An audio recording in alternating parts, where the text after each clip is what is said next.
Hello friend, this is Vikas Pandey and welcome to easytouchforyou.com।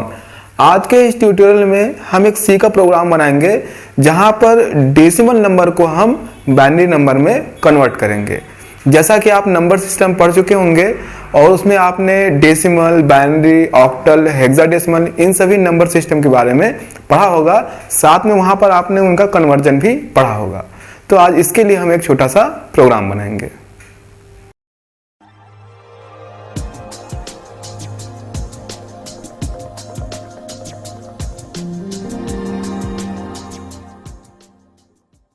सबसे पहले थोड़ी सी थ्योरी देखते हैं हम यहाँ पर कि बाइनरी नंबर्स क्या हैं, डेसिमल नंबर क्या हैं और किस तरीके से एक डेसिमल नंबर को बाइनरी नंबर में हम कन्वर्ट करते हैं। तो यहाँ पर नंबर सिस्टम में बाइनरी नंबर में दो नंबर्स होते हैं जो कि है 0 और 1 और इसका बेस होता है, क्योंकि यहाँ पर दो नंबर है 0 और 1 2। इसी तरीके से डेसिमल नंबर में आते हैं 0 to 9 के नंबर्स, यानी 0 1 2 3 4 5 और इसका बेस यहाँ पर होता है 10। तो हम बाइनरी नंबर को डेसिमल में या फिर डेसिमल नंबर को बाइनरी में हम कन्वर्ट कर सकते हैं। यहाँ पर जो हम प्रोग्राम बनाएंगे वो डेसिमल नंबर को बाइनरी नंबर में कन्वर्ट करने के लिए बनाएंगे। तो थोड़ा सा लॉजिक देख लेते हैं कि किस तरीके से डेसिमल नंबर को हम बाइनरी नंबर में कन्वर्ट करते हैं। एग्जाम्पल के लिए अगर क्वेश्चन में हमको दिया गया है एक डेसिमल नंबर, मान लीजिए 13 यहाँ पर, और इसको हमको कन्वर्ट करना है बाइनरी नंबर में। तो इसके लिए हम कैसे कन्वर्ट करेंगे इसको? सबसे पहले दिए गए नंबर यानी कि जो कि 13 है, तो उसको हमको बाइनरी में कन्वर्ट करना है। तो बाइनरी का बेस होता है बाइनरी नंबर का 2, तो हम इसको 2 से डिवाइड करेंगे। अब यहाँ पर दो चीज़ें देखते हैं। डिवाइड करने पर रिमाइंडर यानी शेषफल जो यहाँ पर होगा वो होगा 1, और इसी तरीके से क्वोशंट मतलब भागफल जो यहाँ पर होगा वो होगा 6। अब प्रोसेस को फिर आगे की तरफ बढ़ाएंगे। जो यहाँ पर भागफल है इसको लेकर 6 डिवाइडेड बाय 2, तो यहाँ पर इस बार जो रिमाइंडर होगा वो होगा 0, और यहाँ पर जो क्वोशंट होगा भागफल वो होगा 3। इस तरीके से इस नंबर को लेके फिर आगे बढ़ेंगे। 3 डिवाइडेड बाय 2 कंटिन्यू रहेगा। फिर यहाँ पर हम देखेंगे रिमाइंडर 1 और यहाँ पर आएगा 1। अगली बार फिर इस प्रोसेस को आगे बढ़ाएंगे 1 डिवाइडेड बाय 2। तो इस तरीके से डिवाइड करने पर यहाँ पर जो क्वोशंट होगा यानी जो भागफल होगा वो होगा 0 और जो रिमाइंडर होगा वो होगा 1। तो इस तरीके से जब यहाँ पर भागफल या फिर क्वोशंट जब 0 होगा तो ये प्रोसेस यहाँ पर एंड हो जाएगा, और यहाँ पर जो रिमाइंडर्स होंगे उसको इस तरीके से हम यहाँ पर लिख देंगे। मतलब रिमाइंडर इस तरीके से आया है, हालांकि 1 0 1 1, तो इसको अपोजिट सीक्वेंस में हम लिखेंगे यहाँ पर, यानी 1 1 0 1। तो इस तरीके से यहाँ पर जो 13 डेसिमल नंबर हमको दिया गया था उसका जो बाइनरी कन्वर्जन होगा वो होगा 1 1 0 1। तो ये लॉजिक है यहाँ पर डेसिमल नंबर को बाइनरी नंबर में कन्वर्ट करने का। इसके लिए हम एक प्रोग्राम बनाने वाले हैं सी में। तो अब इस प्रोग्राम को हम कंप्यूटर पर बनाकर देखेंगे और जो लॉजिक है इसको हम इम्प्लीमेंट करेंगे कंप्यूटर पर, जहाँ पर हम डेसिमल नंबर को बाइनरी नंबर में कन्वर्ट करेंगे।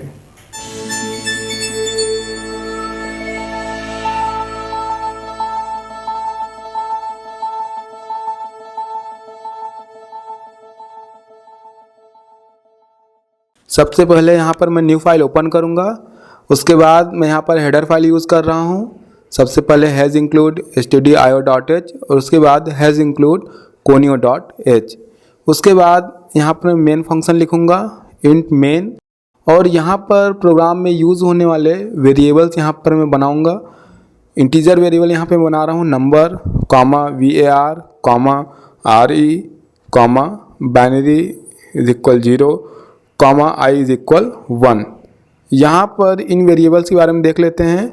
नंबर वेरिएबल्स मैंने यहाँ पर बनाया हुआ है जहाँ पर यूज़र द्वारा एंटर किया गया डेसिमल नंबर स्टोर होगा। दूसरा मैंने यहाँ पर वेरिएबल बनाया है आरई, जहाँ पर रिमाइंडर स्टोर कराया जाएगा। तीसरा यहाँ पर वेरिएबल है बाइनरी, जहाँ पर मैंने 0 स्टोर कराया है। ये फाइनली जो बाइनरी वैल्यू मिलेगी उसको स्टोर करने के लिए हमने यहाँ पर बनाया है। यहाँ पर 2 वेरिएबल और भी हैं, VAR और आई जहाँ पर मैंने 1 स्टोर कराया हुआ है। इन 2 वेरिएबल्स का यूज़ आगे जब प्रोग्राम में होगा वहाँ पर हम इनके बारे में देखेंगे। यूज़र को एक मैसेज डिस्प्ले कराएंगे स्क्रीन पर, printf। यहाँ पर मैं मैसेज लिख रहा हूँ एंटर अ डेसिमल नंबर। उसके बाद नंबर को एंटर कराने के लिए यहाँ पर फंक्शन में यूज़ कर रहा हूँ scanf, जो कि इंटीजर वेरिएबल है। तो यहाँ पर मैं यूज़ कर रहा हूँ %d, comma address of variable है NO नंबर।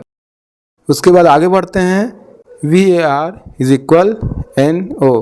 जैसा कि हमने ऊपर में देखा था VAR वेरिएबल है। यहाँ पर मैं यूज़र द्वारा एंटर किया गया नंबर जो कि NO पर ये जो वेरिएबल हमने नंबर बनाया हुआ है यहाँ पर स्टोर होगा, उसको हम यहाँ पर VAR वेरिएबल पर स्टोर करा रहे हैं। आगे बढ़ते हैं, यहाँ पर मैं लिख रहा हूँ वाइल लूप, वाइल और कंडीशन है number is not equal to 0। इस कंडीशन को हम समझ लेते हैं। जैसा कि बोर्ड में हमने एग्जाम्पल में देखा था कि यूज़र द्वारा एंटर किया गया डेसिमल नंबर अगर 13 है तो उसको हम 2 से डिवाइड करेंगे। उसके बाद कोसेंट यानी भागफल को लेकर आगे बढ़ेंगे और उसको आगे फिर इसी तरीके से 2 से हम डिवाइड करेंगे। और एक तरफ इसका जो रिमाइंडर होगा वो हम यहाँ पर लिखते जाएंगे, जैसे कि यहाँ पर आते जा रहा है 1 0 1। इसी तरीके से हम इसको 2 से डिवाइड करते जाएंगे, एक तरफ रिमाइंडर लिखेंगे और भागफल को लेके आगे की तरफ कंटिन्यू करेंगे। और यहाँ पर जब भागफल 0 हो जाएगा तो हम यहाँ पर जितने भी रिमाइंडर यहाँ पर आए हुए हैं उसको इस तरीके से बॉटम टू टॉप हम यहाँ पर लिख लेंगे। तो यहाँ पर 13 डेसिमल नंबर की जो बाइनरी वैल्यू हुई 1101। इस तरीके से यहाँ पर हमने कंडीशन में लिखा हुआ है जब तक कि यूज़र द्वारा एंटर किया गया नंबर 0 के बराबर ना हो जाए तब तक इसके अंदर लिखे गए स्टेटमेंट एग्जीक्यूट होंगे। आगे बढ़ते हैं, अगली जो लाइन है वो है R इज इक्वल NO। यहाँ हम मॉड्यूलस सिंबल का यूज़ कर रहे हैं, जहाँ पर हम नंबर को 2 से डिवाइड करेंगे और इसका जो रिमाइंडर होगा वो यहाँ पर RE पर स्टोर होगा। आगे बढ़ते हैं, अगली लाइन है NO is equal NO divided by 2। यहाँ पे जो फर्स्ट स्टेटमेंट है वो रिमाइंडर के लिए यहाँ पर यूज़ की गई है।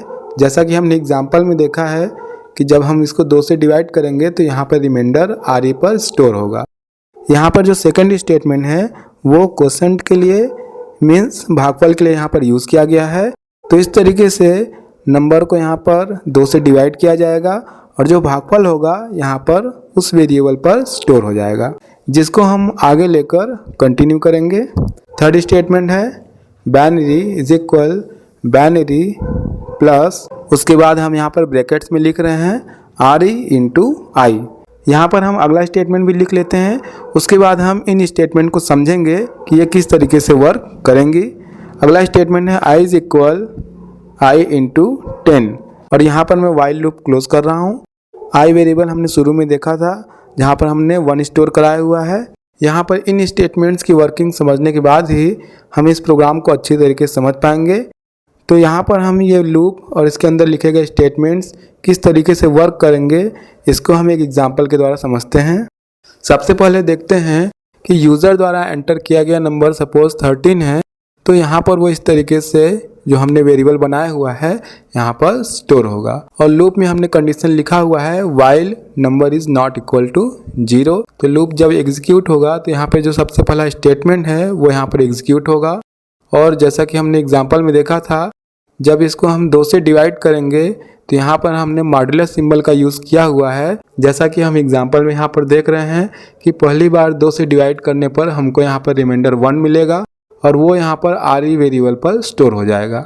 सेकंड स्टेटमेंट जब एग्जीक्यूट होगा तो यहाँ पर हमने नंबर को 2 से डिवाइड किया है, तो यहाँ पर कोसेंट यानी जो भागफल है वो नंबर वेरिएबल पर स्टोर होगा, जिसको लेकर हम आगे कंटिन्यू करेंगे। थर्ड स्टेटमेंट हम यहाँ पर देखते हैं जब हम वेरिएबल बना रहे थे तो वहाँ पर हमने बाइनरी में 0 स्टोर कराया हुआ था, और इसी तरीके से एक वेरिएबल और बनाया था i, जहाँ पर हमने 1 स्टोर कराया था। तो ये स्टेटमेंट कुछ इस तरीके से होगा, binary is equal, binary value की जगह होगा 0 प्लस यहाँ पर जो रिमाइंडर है आर पर स्टोर है वो है 1 इंटू आई की जो शुरुआती वैल्यू है वो है 1। तो यहाँ पर इस तरीके से बाइनरी वेरिएबल पर 1 स्टोर होगा। यहाँ पर आई वेरिएबल पोजीशन के लिए यूज़ किया गया है। जैसा कि हमने बोर्ड में एग्जाम्पल पे देखा था, जब हम नंबर को 2 से डिवाइड करते हैं, इस प्रकार जो भी क्वोशेंट या फिर भागफल हमको मिलता है उसको हम लेकर आगे कंटिन्यू करते हैं और रिमाइंडर एक तरफ लिखते जाते हैं। फर्स्ट में जैसा कि यहाँ पर 1, सेकेंड में 0, थर्ड में 1 और फिर फोर्थ में 1 हमको रिमाइंडर मिला हुआ है। तो यहाँ पर अगर हम रिमाइंडर को टॉप टू डाउन उनके पोजीशन के अकॉर्डिंग ही राइट टू लेफ्ट लिखते हैं तो यहाँ पर हमको बाइनरी वैल्यू मिलती है। नेक्स्ट स्टेटमेंट हम यहाँ पर देखते हैं जो कि है i is equal i into 10। तो इस प्रकार से i की वैल्यू पोजीशन के अकॉर्डिंग यहाँ पर इंक्रीज होती जाएगी। 1 पोजीशन पे 1, सेकेंड पे 10, थर्ड पे 100, इसी तरीके से पोजीशन के अकॉर्डिंग इसकी वैल्यू इंक्रीज होती जाएगी। तो अब यहाँ पर स्टोर होगा 10। तो पहली बार लूप के एग्जीक्यूट होने पर यहाँ पर बाइनरी वेरिएबल पर वैल्यू स्टोर होगी 1। सेकेंड टाइम यहाँ पर देखते हैं, पिछली बार नंबर पर 6 स्टोर हुआ था, तो यहाँ पर जो रिमाइंडर स्टोर होगा आर पर वो होगा 0। नेक्स्ट स्टेटमेंट में यहाँ पर जो भागफल स्टोर होगा वो होगा 3। फिर नेक्स्ट लाइन देखते हैं, बाइनरी इज इक्वल, यहाँ पर बाइनरी वैल्यू जो पिछली बार थी वो है 1 प्लस रिमाइंडर 0 है इंटू 10। तो यहाँ पर फाइनली बाइनरी वेरिएबल पर स्टोर होगा 1। नेक्स्ट लाइन में i की वैल्यू होगी 100।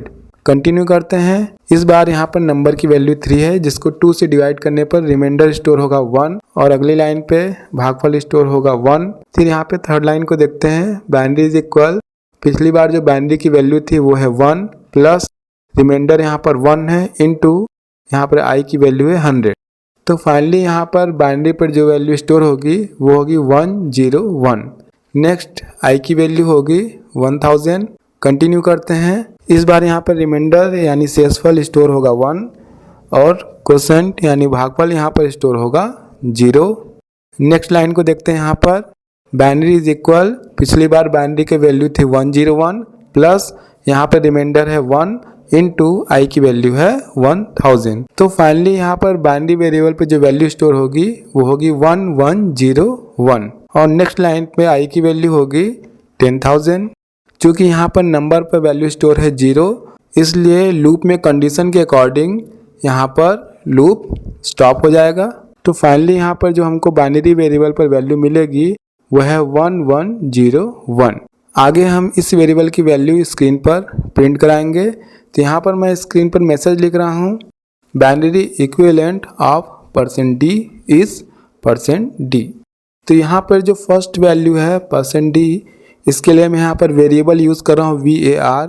जैसा कि हमने शुरू में ही देखा था कि जो यूज़र द्वारा एंटर की गई वैल्यू है उसको हमने var वेरिएबल पर स्टोर करा दिया था, कॉमा जो बाइनरी वैल्यू है वो वेरिएबल बाइनरी पर है, लास्ट में गेट ch और रिटर्न 0।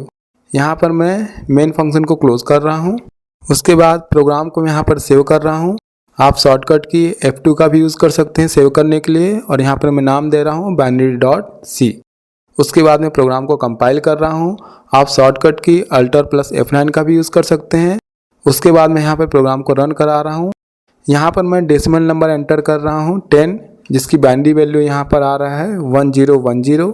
एक बार फिर मैं यहाँ पर प्रोग्राम को रन कर रहा हूँ, जहाँ पर मैं एंटर कर रहा हूँ 13 और यहाँ पर इसके जो बाइनरी वैल्यू डिस्प्ले हो रहा है वो है 1101।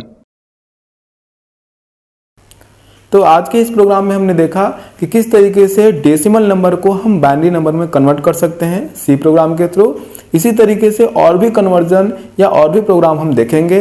अदर वीडियोस के लिए आप हमारी वेबसाइट easytouchforyou.com पे लॉगिन कर सकते हैं। तब तक के लिए बाय।